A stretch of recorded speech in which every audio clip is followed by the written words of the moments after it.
Hello, hello. This is Fig. I am trying out this for the first time. Obviously, this is my personal warehouse here. Um, Cause screen flipped me. I have a little bit of a issue knowing where I'm touching to fix my hair. Jeez. Um, but anyways, yeah. So I'm with Dungeons and Heathens, or well, what used to be called that. Now we are called the Iridescent Oath. What we do is we like to bring in people that have never played before and really get them involved in what's going. Oh, just playing around with this. This is my first live. I have a feeling nobody's probably going to join.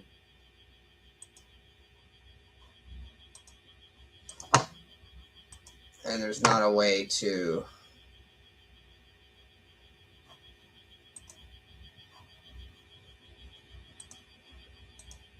put a backdrop behind me, is there? No, there is not.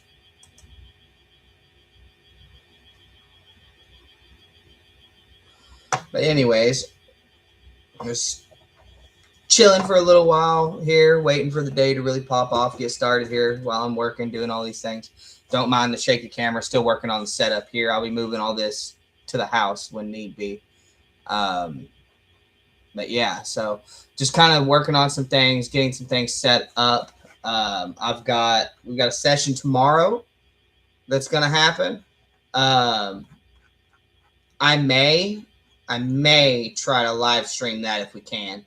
Um, that way it's here and people have it. I get questions all the time about different things that we do, and I was curious to see if anybody else had questions. Like, one of the things I get asked a lot are about backstories. Specifically, do you have to have one? I don't think you do. I think that as a character, amnesia is a real thing that happens in worlds.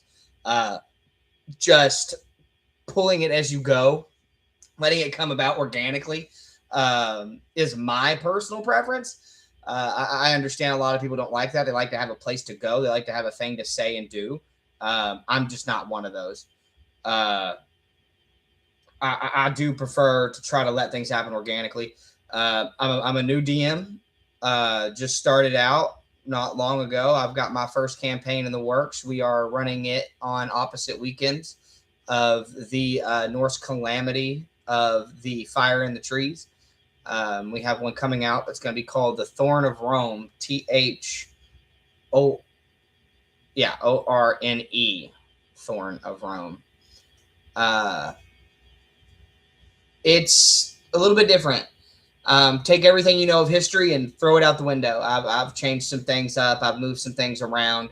I've taken the opposite sides of history of what we're told and have repurposed it in a way to build a better world, and allow these people to create these things to find an escape in today's time, but also at the same point try to figure out what it is that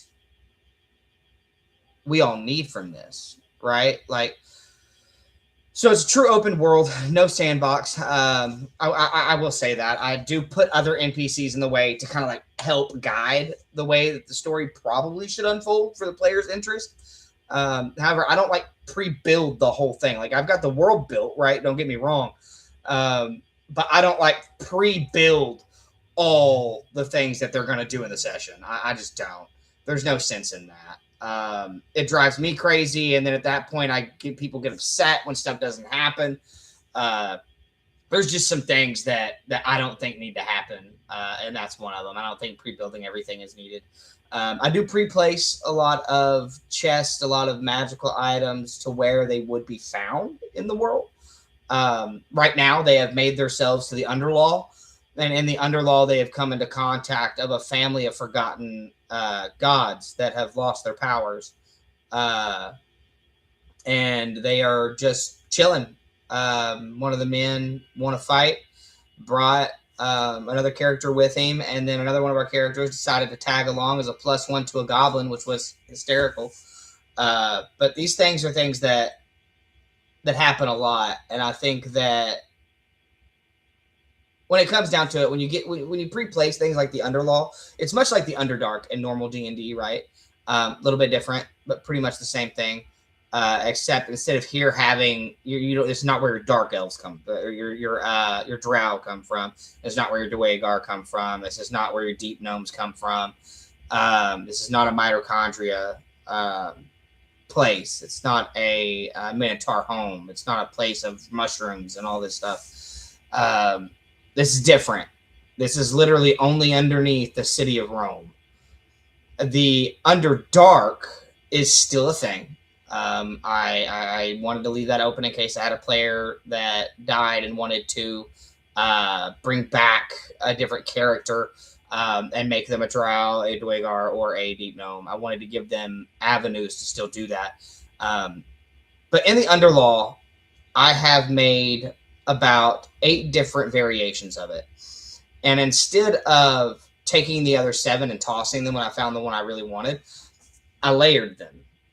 So I made a cake with it. I have the one I really enjoy right on the top.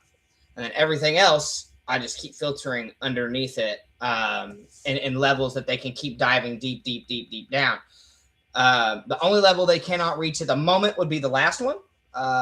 They could try. More than welcome to try. I'm the king of, just try it. Try it and see what happens. I'm also not a fan of the whole, well, no, you can't do that. I don't like that. I'm a big fan of letting people be themselves and allowing characters and players to really show who they are in these games. Sometimes a player will do something that's out of their own personal norm, and that in and of itself, as a DM, screams volumes for how much they have embedded themselves into the campaign, into the game, and into the character that they built. One thing I think we forget as players and dungeon masters is this is a story and this is a game.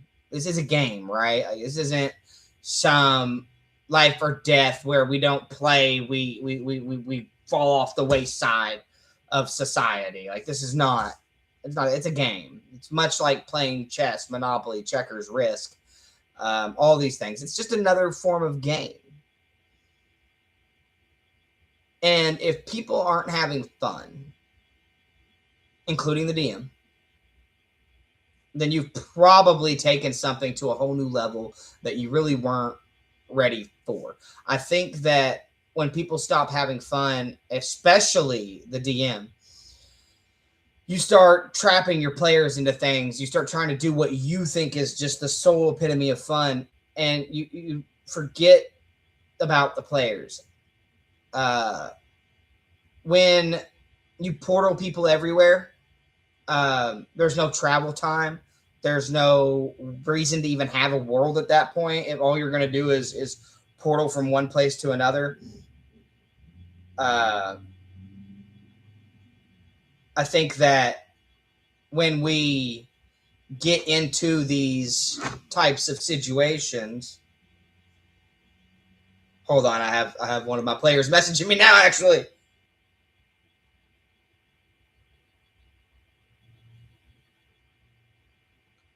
Yes. Oh, that's Greaves from my campaign, Boogie from Fire in the Trees.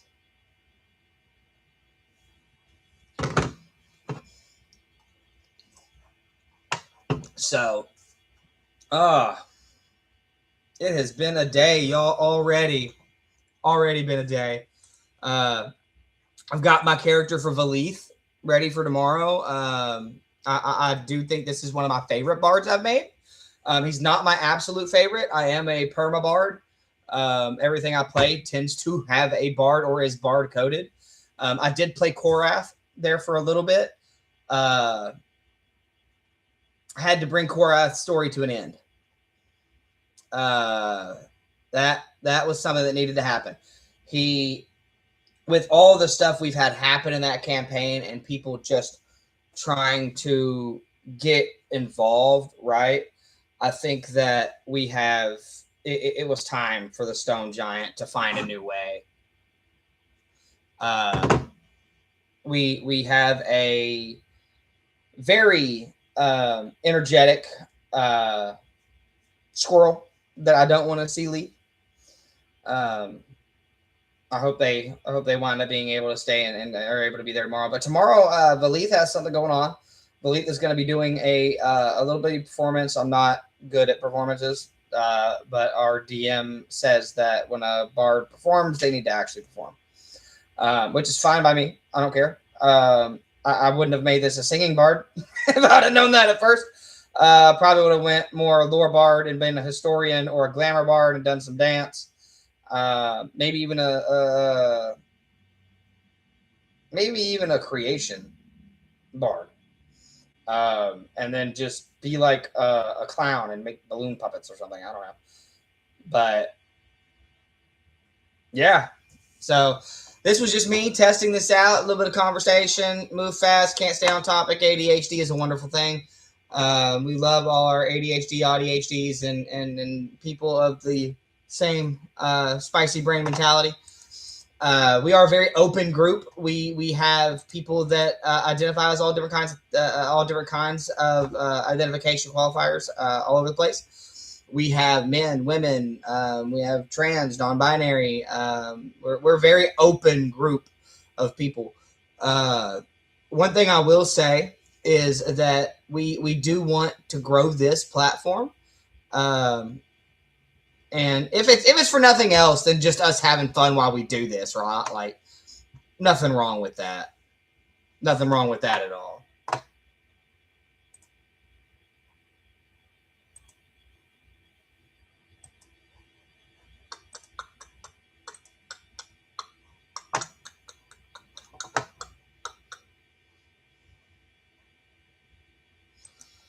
Oh.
Oh. Still trying to figure this out. It's all new, right? Let's sing.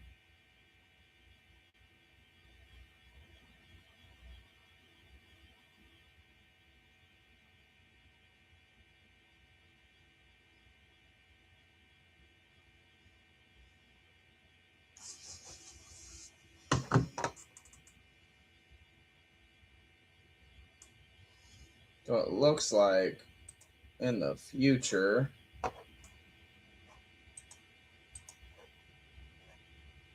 webcam manage dashboard. All right.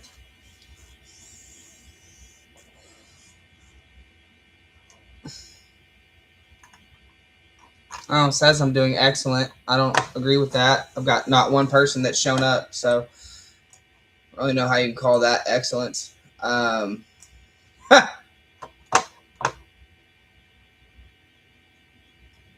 it's Boogie. Hi, Boogie. Boogie now and upcoming Greaves. Which, by the way, I need to talk to you at some point about this new D&D class I made. Think you are going to like it a lot. I have I've added some subclasses to the monk. I took the way of the four elements, revised it quite a bit. Took some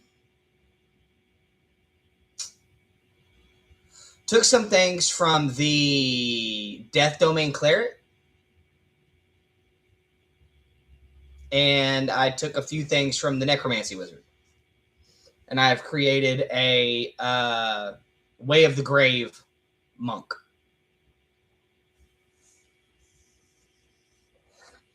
By the way, this is what the warehouse I work in looks like. When I say it's tiny, I'm not fucking kidding. That right there is the bathroom, and behind it's the back door. Ha! Told you it's small. But it's what it is. It's all right. Be little bitty.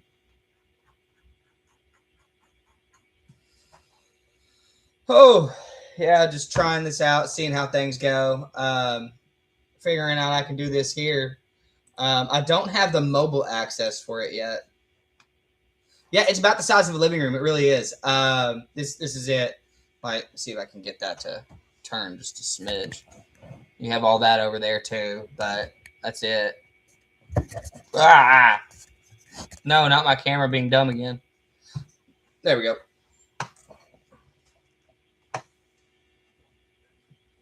Yeah, the camera decided to want to fall right after I put it up. Don't know what that was about, but it did. So it is what it is. Probably give it maybe another 10, 15 minutes, and then I'll call it good. Do about 30 minutes or so. Probably start doing this daily. Or, well, what's today? Friday? We'll do Friday lives here. We'll do... I'm thinking about seeing about doing a live stream of our D&D session, because I can share my screen. I just need to get permission from all of our players that they don't mind that. And the ones that don't want to have their face seen or whatnot, I can just have them keep the camera off or something.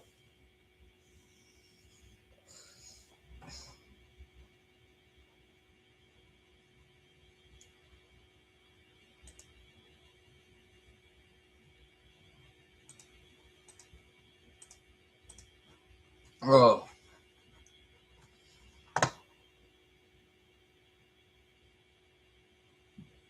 Yeah, that's what I figured.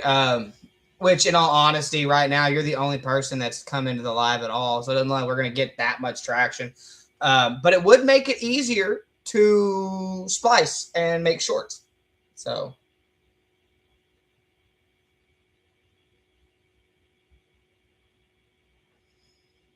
I just know that when people can see your face, you tends to get more. Didn't even get a notification. Okay. Let me... Hold on. I'm going to add you as a moderator, by the way.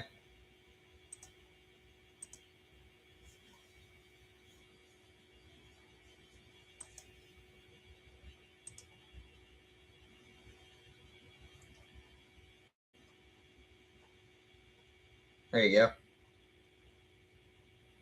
Okay, you have them on for us. I don't know why that happened then. I'm not 100% sure. But let me see if I can get this here.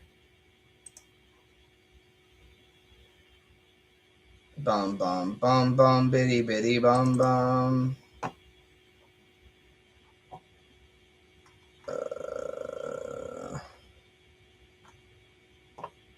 Where did I place this at?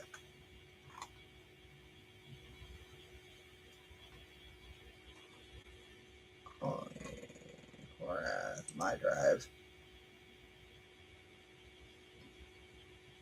Oh no. How about we go with recents and see about that. There it is. It says Semi-Thorn of Rome folder.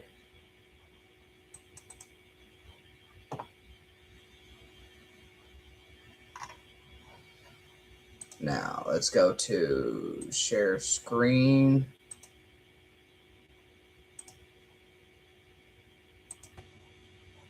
So this is my Way of the Grave monk.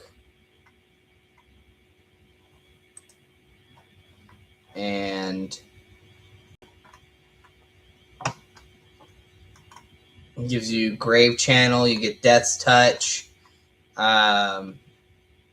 Essence Reclamation, Grave Techniques. You can use 1 key to cause fear, 2 key to Ray of Enfeeblement, 2 key of blindness, deafness, 3 key for Animate Dead.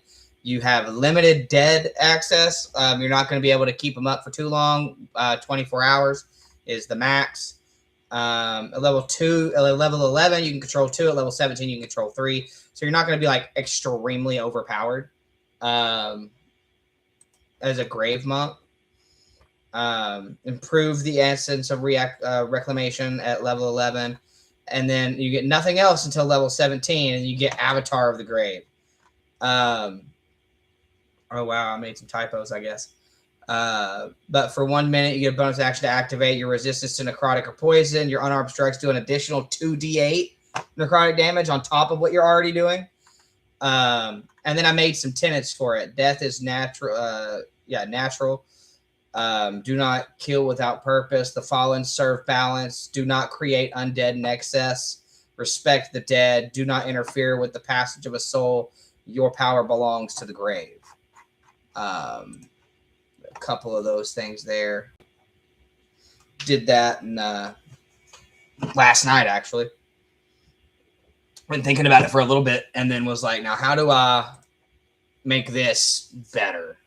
So I'll probably get in with you, Boogie, and I might get with Jericho because he likes a lot of that necromancy stuff, and see if he can't help me like flesh this out just a little bit more. Because I do feel like I need to put something between 11 and 17.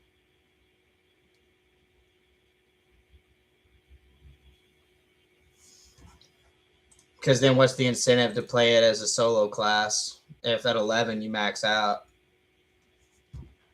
Because who wants to go another 6 levels to hit something else? Of course, I mean, you still gain your feats and stuff like you normally would, right? At levels 4, 8, 12, and 16, and 20. So you would still get all those normal feats you would get to add onto it that you just normally get in D&D. So that would work.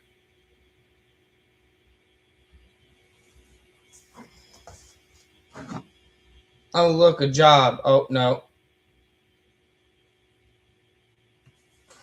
Never mind, I lied.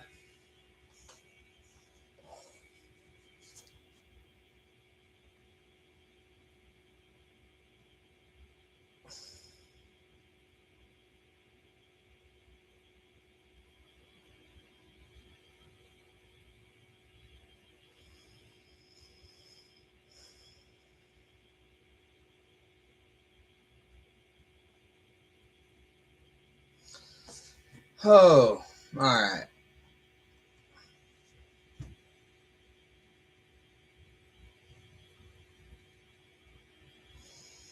All these jobs want me to drive like 50 miles just to get there.